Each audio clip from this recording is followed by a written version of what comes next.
네, 오늘 하나님의 말씀은 잠언 25장 15절에서 28절까지의 말씀입니다. 네. 6월 18일 잠언 25장 15절에서 28절까지의 말씀입니다.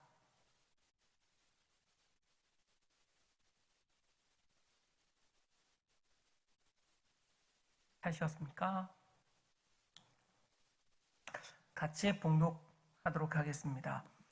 오래 참으면 관원도 설득할 수 있나니 부드러운 혀는 뼈를 꺾느니라. 너는 꿀을 보거든 조카리만큼 먹으라. 과식함으로 토할까 두려우니라. 너는 이웃 집에 자주 다니지 말라. 그가 너를 싫어하며 미워할까 두려우니라. 자기의 이웃을 쳐서 거짓 증거하는 사람은 방망이요 칼이요 뾰족한 화살이니라. 환난 날에 진실하지 못한 자를 의뢰하는 것은 부러진 이와 위골된 발 같으니라.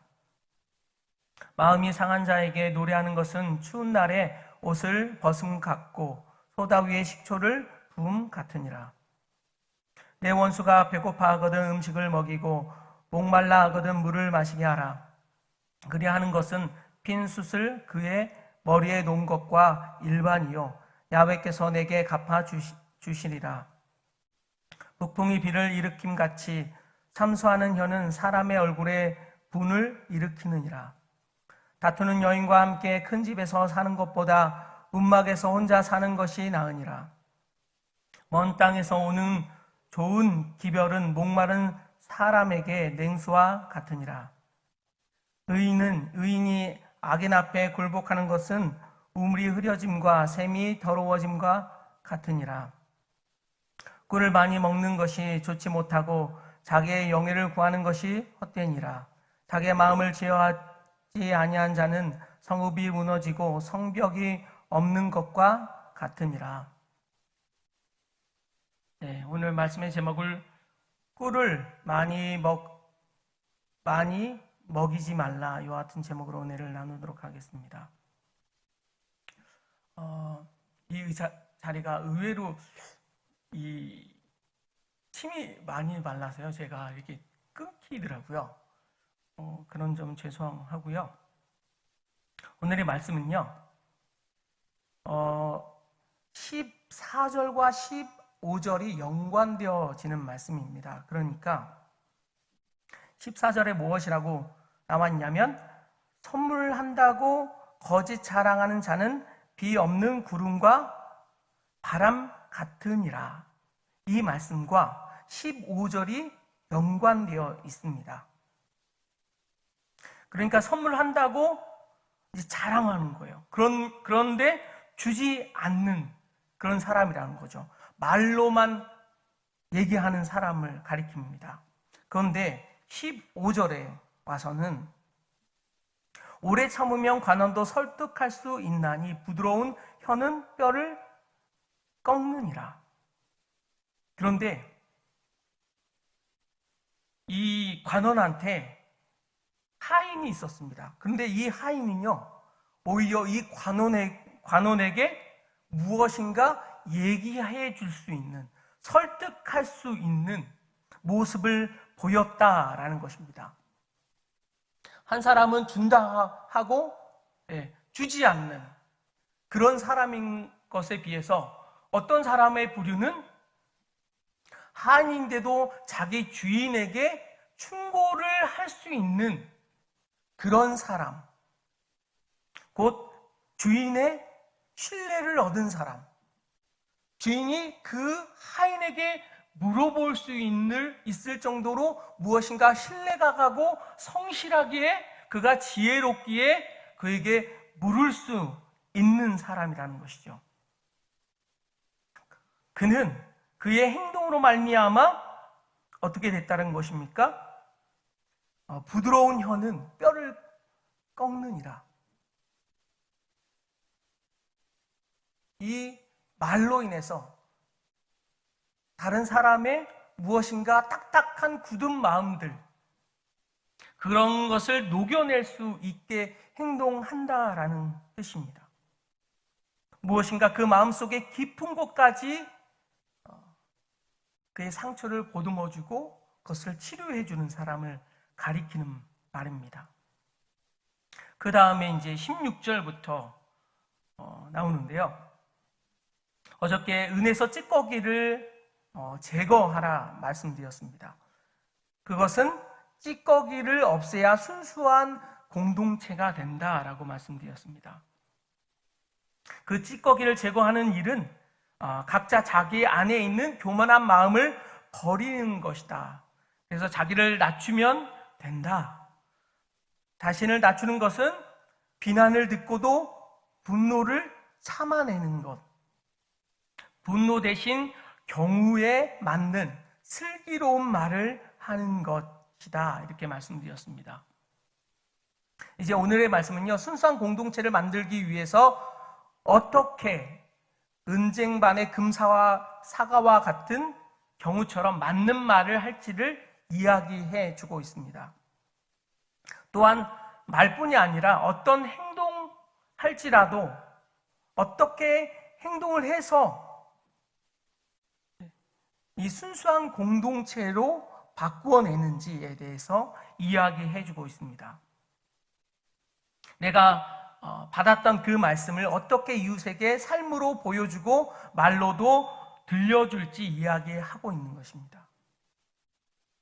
그래서 16절에서 23절까지는요, 꿀을 너무 많이 먹이지 말라, 이렇게 이야기할 수 있을 것 같습니다.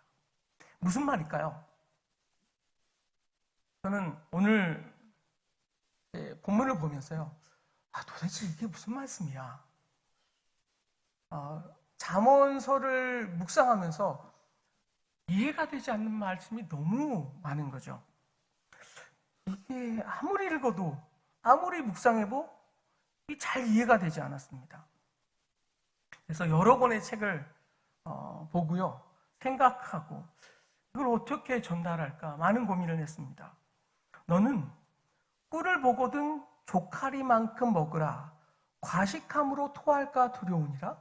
조카리만큼 먹으라 해놓고선 과식함으로 토할까 두려우니라. 이 말은 무엇일까? 찾아보니까 이런 말이었습니다. 이 히브리어로 보니까요, 조카리만큼 먹으라라는 것은요, 적당히 먹으라는 것입니다. 과식하지 말고. 그래서 그 다음에 과식함으로 토할까 두려우니라. 왜 이렇게 말했을까요? 네, 저번에 말씀드린 것과 같이 이때 당시에는 꿀이 물질 중에서는 가장 단 물질이었습니다. 그것이 사람한테는 생기를 주게 하기도 하고 무엇인가 소생시키는 물질로도 사용되었습니다. 그런데 이스라엘은요, 보통 이 꿀을 어디에서 채취했느냐? 우리는 벌통 갖다 놓고 거기서 꿀을 취하지 않습니까? 그런데 이스라엘 사람들은요, 보통 바위나 동굴이나 절벽의 틈 사이에 벌집이 놓여 있는데 거기서 꿀을 취했다고 합니다. 그래서 그것을 보면 이게 웬 꿀이야? 그래서 로얄 젤리와 꿀을 취해서요, 있는 만큼 먹었습니다. 그런데 있는 만큼 먹었는데 어떻게 해요? 그것으로 인해서 배탈이 나고 탈이 난다는 것이죠. 또한 그것으로 인하여 토할 만큼 먹었다라는 것입니다. 이 뜻은요, 하나님의 말씀도 듣고 적당히 먹어야지. 예를 들어서 설교를 5시간 듣는다. 올 때마다 예배 시간이 6시간인데 설교만 5시간을 해보세요. 여러분, 좋으시죠? 그렇다라는 거예요. 이게 꿀을 먹어도, 말씀의 꿀을 먹어도 적당히 먹어야 된다라는 것입니다. 그런데 17절에 보면 너는 이웃집에 자주 다니지 말라. 그가 너를 싫어하며 미워할까 두려우니라. 꿀을 먹었는데요, 이 꿀을 이웃에게 주는 거예요. 그리고 그 꿀을 매일마다 찾아가서 꿀을 이웃에게 줍니다. 그러면 어떻게 되겠어요? 그 이웃이 처음에는 감사합니다. 이게 웬 꿀이야. 로얄 젤리도 주시고 꿀도 주시고 너무 감사합니다. 근데 그 다음날도 와요. 네, 감사합니다. 그 다음날도 옵니다. 네, 감사합니다. 그 다음날도 와. 네, 감사합니다. 그 다음날도 와. 네, 감사합니다. 또 다음날도 옵니다. 어떻게 될까요? 속으로 그만했으면 좋겠는데 또 오네.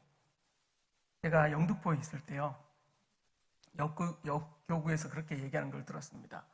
이제 전도를 하기 위해서 한 집을 이제 선택을 하고 1지역, 2지역, 3지역, 4지역, 5지역, 6지역을 정해서 한 집을 공략합니다. 그래서 오늘은 파전, 내일은 부추전, 모레는 호박죽, 그 다음에 김치전, 깻잎 장아찌, 네, 토요일은 매실장아찌, 그 다음 주 월요일은 1지역이 다시 취나물, 메밀전병, 배추전, 4지역이 미숫가루, 물김치, 그 다음에 열무김치, 그 다음 주 또 주는 거예요. 1지역부터 6지역에 돌아가면서. 어떻게 됐을까요? 그랬다고 합니다. 똑똑똑, 누구 엄마? 들어갔어요. 제가요, 교회 한번 나가줄게요. 제발 좀 오지 마세요. 제발 좀.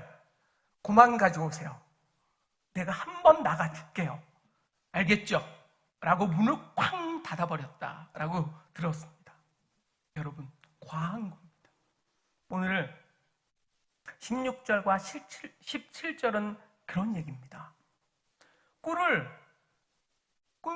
꿀이 그때 당시에 굉장히 귀했겠죠. 바위 틈 사이에서 동굴에서 채취하는 이 꿀 얼마나 귀했겠습니까? 지금도 꿀은 비싸죠. 네, 꿀 한 통에 굉장히 비쌉니다. 우리 어머님이 저희 아내를 가리키면서 이거 무엇을 붙일 때 꿀을 조금만 한 방울만 딱 떨어뜨려서 버무려봐. 그러면 맛이 달라져. 무슨 찌개를 할 때 액젓을 쪽 한 방울만 떨어뜨려봐. 맛이 확 달라져. 그렇게 해. 그래서 적극적으로 꿀과 액젓을 적당히 사용한 법을 가리키는 것을 제가 봤습니다. 꿀은 무엇인가 맛을 감칠나게 하는 그런 좋은 거죠. 근데 그렇게 좋은 것도 적당히 먹여야지 맨날 찾아가서 꿀 가져왔어요. 또 꿀 먹으세요. 계속 부담을 준 거예요. 그러니까 그 사람이 이제 나중에 체한 거죠. 싫은 겁니다. 그것은 이웃에게 아무리 좋은 말씀도 지금 잠언이잖아요. 솔로몬이 권면하고 있는 것입니다. 아무리 좋은 지혜의 말씀도 적당히 전하라. 적당히 먹게 하라라는 것입니다. 실증나게 하지 말라. 16절에 뭐라고 나와 있어요? 과식함으로. 17절에 싫어하며. 원어에는요, 똑같은 단어입니다. 18절의 말씀에 자기의 이웃을 쳐서 거짓 증거하는 사람은 방망이요, 칼이요, 뾰족한 화살이니라. 이 사람이 이 이웃을 지혜의 말씀을 전하기 위해서 계속 찾아갑니다. 그런데 그 자기의 이웃에 어떤 악한 사람이 거기에 등장하기 시작합니다. 그래서 자꾸 지혜의 말씀을 전하는 사람에게 방망이요, 칼이요, 뾰족한 화살이니라 비난하는 거예요. 저기 이상해. 저기 왜 저렇게 비싼 꿀을, 로얄 젤리를 왜 자꾸 갖다 줘? 나중에는 아주 날카롭게 그를 비난하고, 나중에는 이웃들에게 화살로 이야기해서 그를 공격하게 만듭니다. 그리고 19절에 환난 날에 진실하지 못한 자를 의뢰하는 것은 부러진 이와 위골된 발 같으니라. 이웃에게 진실하지 못한 이웃이 악한 사람이 왔다라는 거죠. 그 이웃과의 관계를 방해하는 세력이 나타났다라는 것입니다. 그래서 그 이웃이 진실하지 못한 사람을 자주 만나게 되면 어떻게 되겠습니까? 마치 부러진 이빨과 부러진 골절된 발과 같게 한다라는 것입니다. 그래서 20절에 마음이 상한 자에게 노래하는 것은 추운 날에 옷을 벗음 같고 소다 위에 식초를 부음과 같으니라.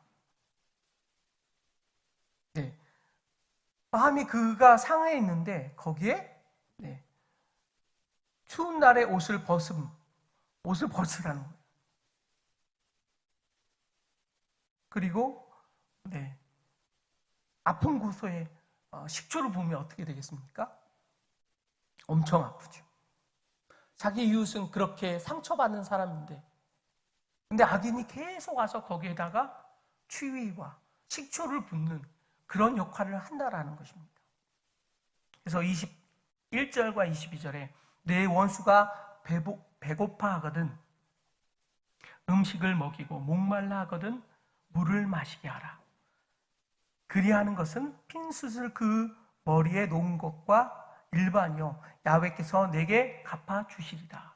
그 이웃에게 찾아가서 그가 필요한 것을 보듬어 줄 수 있는 것을, 그 마음이 헤어진 것을 혹은 상처받은 것을 보듬어 줄 수 있도록 먼저 말씀을 주지 말고, 지혜의 말씀을 주지 말고 그 육신을, 그 필요를 먼저 채워주라는 것입니다. 그리고 그 마음을 자기 것으로 얻으라는 것입니다. 그러면 하나님께서 그 사람이 나중에 그것을 깨닫고 그 사람이 나에게 무엇인가 갚아주는 것이 아니라 그렇게 하면 하나님이 내게 갚아주시겠다라는 것이죠. 내게 복을 주실 것이다 라고 이야기해 주고 있는 것입니다.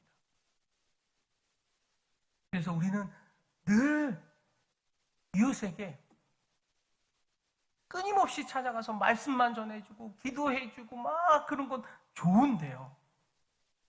먼저 그의 필요를 채워주고 마음을 얻고 그 다음에 지혜의 말씀을 전달해 주라라는 것입니다. 그는 아직 영적인 악이라는 것이죠. 아기에게 야, 빵을 먹어봐, 고기 먹어봐, 김치를 먹어봐, 이거 좋은 거거든. 그런데 왜 안 먹어? 애한테 먹어!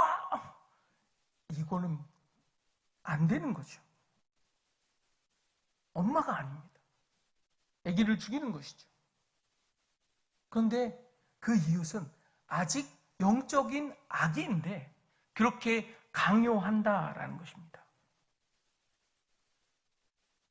그래서 깨달은 복과 하나님의 말씀을 들려주는 것도 좋은데, 그러나 먼저 침묵하고 그 필요를 공급해 주며 상대를 배려해 주라.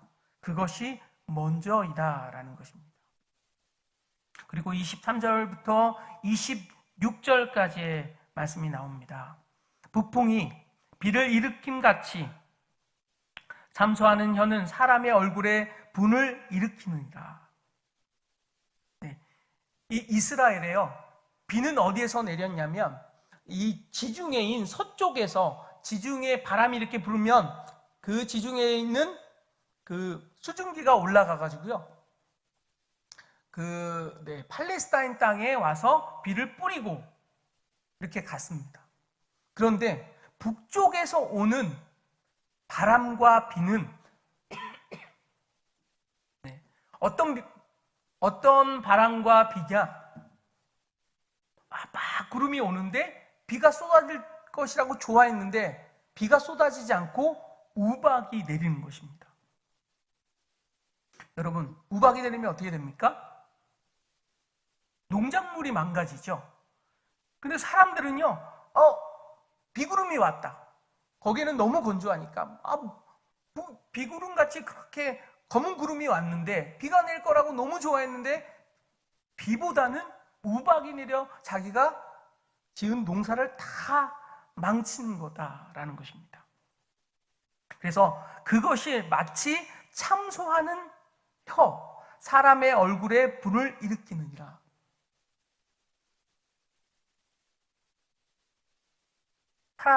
그 사람에게 좋은 것이 있을 줄 알았는데 오히려 잠소하고 그를 비난하고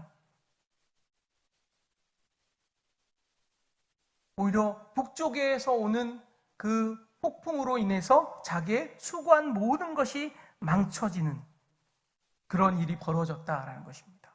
그래서 그 악인을 멀리해야 한다는 것이죠. 그리고 24절에 다투는 여인과 함께 큰 집에 사는 것보다 움막에 혼자 사는 것이 나으니라. 네.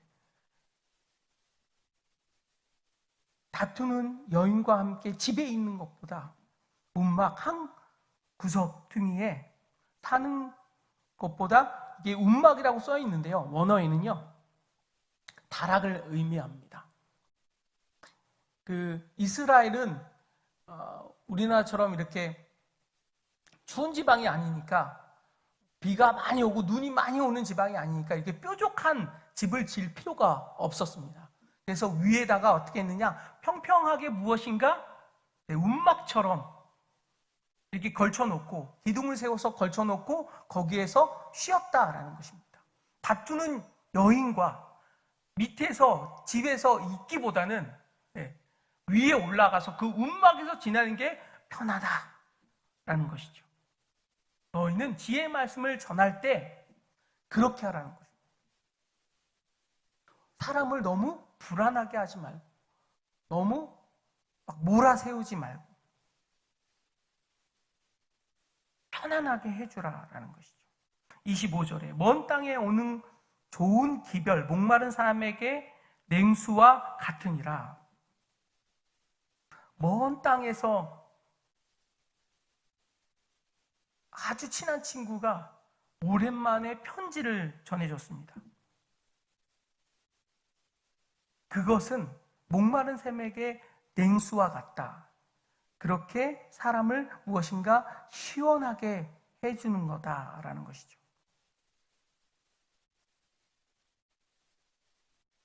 그리고 26절과 28절까지 의인이 악인 앞에 굴복하는 것은 우물이 흐려짐과 샘이 더러워짐과 같으니라. 이와 같이 얼음물과 같이 기쁜 소식을 전해주는 의인이 타협하고 악인에게 무릎을 꿇는 모습, 그가 복음을 막 전해줬어요. 좋은 지혜의 소식을 전해줬어요. 그런데 어느 날 너무 이게 뭣도 갖다 주고 각종 필요를 채워주고 막 그랬는데 그 사람이 나를, 혹은 내가 전해주는 그 복음을 업신여기는 거예요. 그래서 오히려 나에게 더 이상한 얘기를 하고 위협도 하고, 또한 그 지혜의 말씀을 비난하고 내가 믿는 그 지혜의 말씀에 하나님을 비난하는 것. 그것은 무엇이냐? 자기가 파놓은 그 샘물을 더럽힘과 같다라는 것입니다. 그 샘물로 인하여, 그가 자기가 판 우물로 인하여, 그것으로 인하여 내가 혹은 많은 사람이 생수와 같이 사용하고 먹고 마시는데, 어느 날 그 지혜의 말씀을 내가 전한 사람이 혹은 그 주변에 있는 이웃이 그것을 비난하고 공격하고 심지어는 나를 굴복시키려고 하는 그런 모습이 보였다라는 것이죠. 그런데 27절에 꿀이 많이 먹는 것이 좋지 못하고 자기의 영예를 구하는 것이 헛되니라. 꿀을 많이 먹이고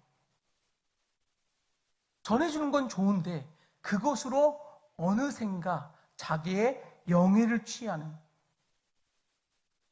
그런 것이 되었어요. 내가 한 사람 전달하고 두 사람 전달하고 사람이 많이 내가 전한 지혜의 그 복음을 많이 믿었어요. 그런데 어느새가 저 사람이 나를 전도한 사람이야. 저 사람이 내게 지혜를 준 사람이야. 이게 너무 사람이 늘어난 거예요. 근데 자기가 그것에 취해서 으쓱대기 시작했어요. 그것이 나에게 독이 되는 거죠. 28절에 자기의 마음을 제어하지 아니하는 자는 성읍이 무너지고 성벽에 없는 것과 같으니라. 타협을 하지 말라는 것입니다. 자기 마음을 제어하라는 것입니다. 자기가 우쭐대는 마음, 그런 것을 제어하라는 것입니다. 악인들이 자기가 파놓은 샘물을 지나가면서 밟는 것을 허용하지 말라라는 것입니다. 그것으로 인해서 내가 믿는 지혜의 말씀, 그 하나님을 모욕하는 것까지 허용하지는 말라. 그에게 마음을 주되 선한 일을 많이 베풀고 선한 많은 행동을 하되, 그러나 그가 지나치게 나에 대해서 혹은 나에 대해서 그 자기만의 잣대로 평가하고 비난하는 것을 허용하지 말라. 그래서 자기 마음을 제어하여야 한다 라는 것입니다. 기도하겠습니다. 하나님 아버지, 오늘도 지혜의 말씀을 얻게 하여 주시니 감사합니다. 하나님, 이 지혜의 말씀, 곧 이 복음을 하나님 우리 이웃들에게 전합니다. 이웃들에게 전할 때 하나님 우리 선한 행동을 우리 안에 있게 하여 주사, 하나님 그것으로 인하여 또한 하나님 지혜로운 그런 삶을 살기를 원합니다. 하나님 복음이 하나님 그의 삶을 바꿔내기를 원합니다. 그렇지만 하나님 아버지, 우리가 그것으로 인하여 그에게 비난받거나 우리가 믿는 하나님을 업신여기지 않도록 하나님 우리의 마음을 제어하게 하여 주옵소서. 예수님의 이름으로 감사하며 기도하였습니다.